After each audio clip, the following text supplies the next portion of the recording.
আমরা যাই করি কারণ তার সুর থাকতে হয়।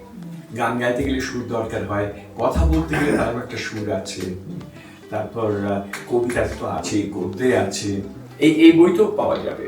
যেমন ও জার্মানিতে ছিল, একটু আগে ও বললো ও জার্মানিতে ছিল, ও একটা কবিতার মধ্যে হঠাৎ এই বইতেই আছে, তাতে এসেন বলে একটা জায়গার কথা বলেছে।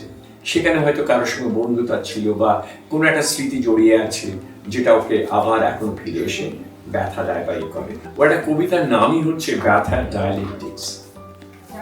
ব্যথার ডায়ালেকটিক্স, এটা ভাবার মতো শব্দ। তার কারণ হচ্ছে ডায়ালেকটিক্স এপার ওপার একটা সংঘর্ষ ইত্যাদি ইত্যাদি, একটা তত্ত্ব তার বিরুদ্ধে আর একটা তত্ত্ব, কিন্তু ব্যথারও এদিক ওদিক আছে।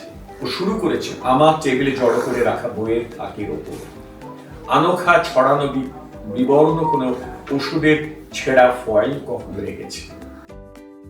কবি আন্তরিক মিত্রর দিঘল হিজল ছায়াই বইটি দেজ পাবলিকেশনের কবিতার বইয়ের শাখা কমলিনী থেকে প্রকাশিত হয়েছে। বইটি পাওয়া যাচ্ছে কলকাতা আন্তর্জাতিক পুস্তক মেলার ৩০৪ নম্বর স্টলে।